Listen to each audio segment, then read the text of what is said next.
Assalamualaikum warahmatullahi wabarakatuh. Waalaikumsalam warahmatullahi wabarakatuh. Ya, selamat siang anak-anak. Selamat siang. Oke, gimana keadaan kalian? Baik-baik saja? Oke. Sebelum Pak Buran mulai, Pak Buran absen dulu ya. Tetapi sebelum absen, kelas kalian sudah bersih belum? Sudah. Oke. Oke, kita absen dulu. Agnia, Hadir, Pak.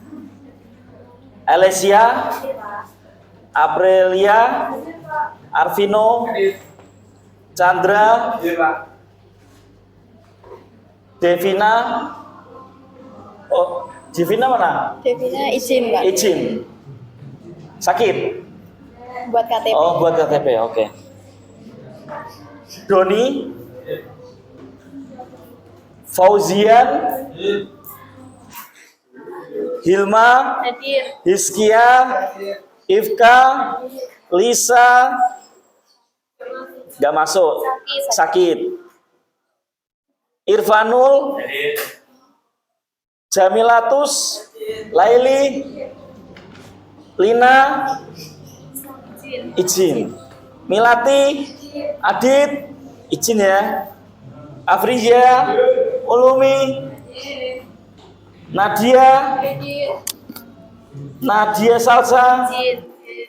Naina, Nata, Nurmala, Oki, Raffi, Sika, Sinta, Talita, Izin. Ulfa, Zidan, Zulisa. Oke. Sudah Pak Buran update semua ya? Ada yang belum Pak Buran panggil? Nggak ada? Oke, kita mulai materi. Oke. Sebelum kita melakukan materi, kita flashback dengan materi yang minggu lalu. Masih ingat materinya? Apa? Perang dunia. Perang? Dingin. Perang? Dingin. Iya, perang dingin.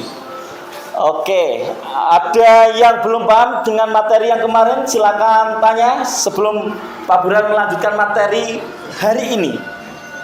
Ada pertanyaan? Ada siapa? Mbak Hansa? Apa tuh perang dingin itu, Mbak? Perang dingin merupakan sebuah periode ketegangan geopolitik antara negara Amerika Serikat dan Uni Soviet dengan sekutunya masing-masing. Oh iya, berarti intinya perang dingin itu dari Amerika Serikat dan Uni Soviet. Terus ada lagi nggak? Ada yang silakan tanya. Ya, Mbak Milati. Latar belakang terjadinya perang dingin itu apa ya, Mas, Mbak? Latar belakang terjadinya perang dingin itu sebenarnya perang untuk menyebarkan paham ideologi masing-masing suatu negara tersebut. Ada pertanyaan lagi? Ya. Awal mula perang dingin, Pak. Awal mulanya perang dingin itu diciptakan dari Perang Dunia II. Sehingga apa? Negara superpower yang menang adalah Uni Soviet, terus dengan Amerika. Oke, ada pertanyaan lagi? Cukup? Oke. Sekarang kita masuk ke materi hari ini, yaitu awal terbentuknya demokrasi liberal dengan demokrasi terpimpin. Ya. Pada tahun 1950 sampai 1959. Kita bahas yang pertama, awal terbentuknya demokrasi liberal. Oke, next, Mas. Latar belakang terjadinya demokrasi liberal itu awalnya adalah bubarnya Republik Indonesia Serikat yang kita sebut dengan RIS. Kapan toh RIS itulah berdiri? 27 Desember 1949 yang ditandai dengan konferensi meja bundar. Terus munculnya yang namanya Dekrit Presiden 5 Juli 1959. Next. Oke. Negara kita ketika menjadi demokrasi liberal, kita akan dibentuk oleh Belanda 7 negara federal, antara lain negara Sumatera Timur, Sumatera Selatan, negara Pasundan, negara Jawa Timur, negara Madura, negara Indonesia Timur, dan Republik Indonesia. Ya. Kemudian ada 9 daerah otonom. Tahu otonom? Daerah otonom itu daerah yang semua pemerintahnya dikembalikan ke daerah. Yang pertama Kalimantan Barat, Kalimantan Tenggara, Kalimantan Timur, Dayak Besar, Banjar, Jawa Tengah, Riau, Bangka, Belitung. Dipahami materinya? Di sini ada 7 negara federal dan 9 daerah otonom. Lanjut.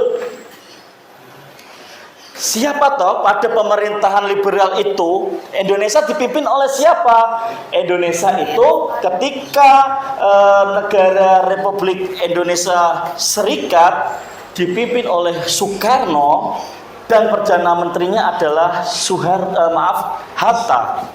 Kemudian presidensialnya adalah Mr. Assaat dan Perdana Menterinya adalah Susanto. Ini pada pemerintahan liberal. Nanti kita ada membuka sesi tanya jawab. Oke. Next. Ciri-ciri Republik Indonesia Serikat, yaitu pemerintahannya, konstitusinya adalah Konstitusi Republik Indonesia Serikat, konstitusinya. Kemudian RIS itu dibubarkan setelah berdirinya tadi hanya tempo 8 bulan saja RIS itu merdeka. Akan tetapi setelah itu dibubarkan kembali. Oke, terus latar belakang pembubaran RIS 19 Februari 49, Van Mook menginginkan Indonesia menjadi negara serikat dan menjadi persemakmuran serikat di bawah naungan negara Belanda. Itu ciri-cirinya.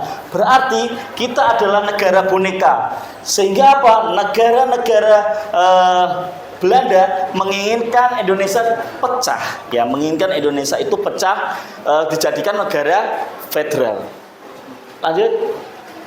Pada tahun 1950 muncullah yang namanya Kabinet Nasir.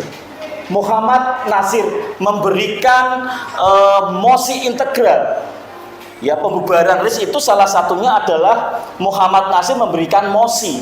Isi mosi tersebut adalah mengajukan nasib dengan Dewan Perwakilan RIS. Dewan Perwakilan RIS menginginkan negara federal RIS kembali ke kesatuan NKRI. Kemudian menyatakan nasib RIS bubar kembali di Indonesia adanya gejolak-gejolak yang terjadi di dalam negeri. Contohnya APRA, Westerling, terus RMS, Andi Aziz, dan Indonesia didukung oleh Soekarno untuk kembalinya ke NKRI. Next. Demokrasi liberal. Ciri-ciri demokrasi liberal salah satunya menggunakan undang-undang sementara dan sifatnya sementara. Sampai di sini bisa dipahami? Yang berikutnya, pemilihan umum 1955 bertujuan untuk memilih anggota Dewan Konstituante. Berfungsi untuk apa? Membuat undang-undang yang baru. Berikutnya, pemerintahan menggunakan konsep parlementer. Kabinet bertanggung jawab terhadap parlementernya. Tahu ya, parlementernya itu kabinet-kabinet itu. Adanya demokrasi liberal, presiden menjadi kepala negara dan kepala pemerintahan dijabat oleh Perdana Menteri. Soekarno itu sebagai presidennya, tetapi Perdana Menteri dari Nasir sampai Juanda itu adalah Perdana Menterinya, kabinetnya. Paham ya? Terus terjadinya instabilitas politik, sering kabinet jatuh bangun. Pada waktu itu kabinet itu sering gonta-ganti sampai 7 kabinet.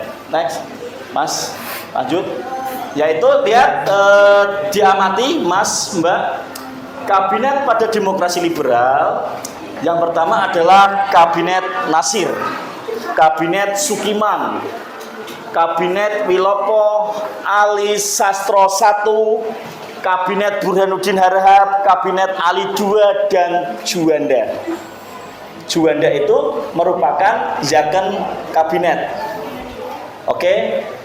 Sekarang kita masuk ke demokrasi terpimpin.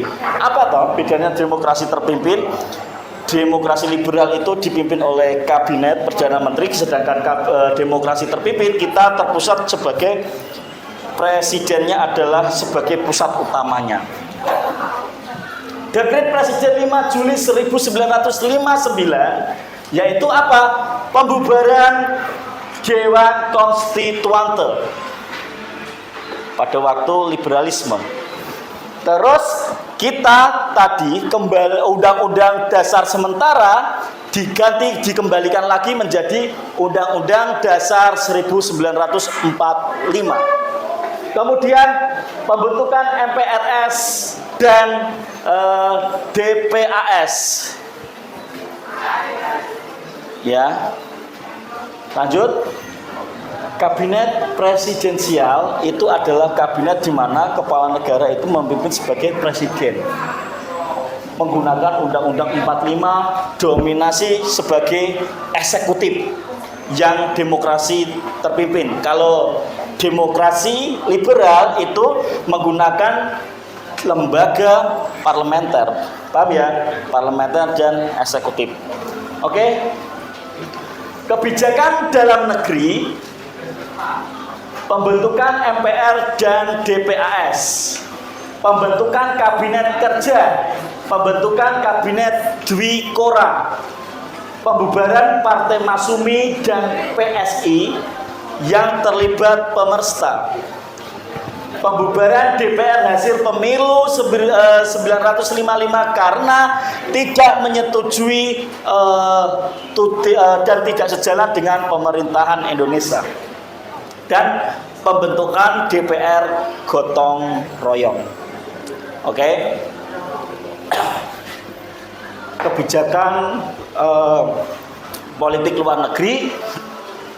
Di sini Indonesia mendirikan gerakan non-blok. Apa toh gerakan non-blok? Indonesia cinta damai dan Indonesia selalu tidak memihak ketika ada perang.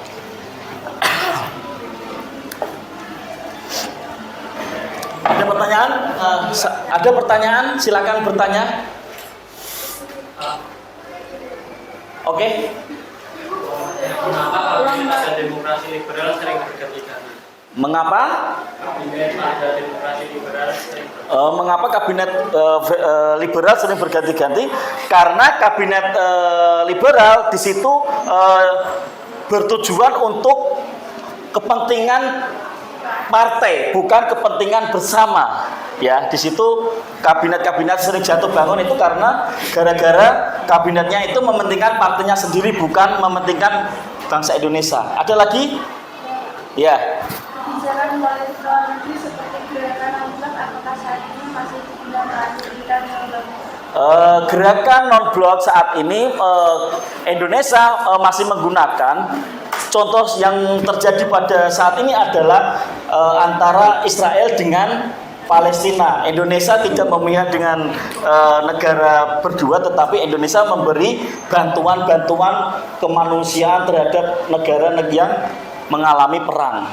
Oke, sudah paham? Ada pertanyaan lagi? Oke, Mbak. Yakin kabinet itu di mana kabinet-kabinet itu dikelompokkan oleh para ahli-ahli, ahli ekonomi, ahli politik, semuanya jadi satu menjadi yakin kabinet. Ada pertanyaan lagi, Mbak, Mas? Waktu demokrasi itu kan dibentuk kabinet di Korea. Kabinet Dwi Kora itu fungsinya untuk kita menyatukan kembali Irian Barat, ya. Ada pertanyaan? Cukup? Oke, kita ambil kesimpulan bahwa negara liberalisme itu tidak cocok di Indonesia. Demokrasi terpimpin juga sama. Jadi kita harus menjadikan Indonesia menjadi negara yang lebih maju. Oke? Paham semuanya? Ada pertanyaan lagi enggak? Ada pertanyaan lagi, Mbak? Kalau tidak ada pertanyaan, Pak Buran akhiri, ya. Dan kalian harus belajar untuk materi minggu depan tentang globalisasi, ekonomi, sosial, politik pada Indonesia masa 1950 sampai 1959. Jelas? Oke, sampai di sini Pak Buran akhiri.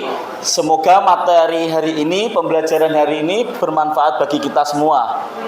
Oke, Pak Buran akhiri. Assalamualaikum warahmatullahi wabarakatuh.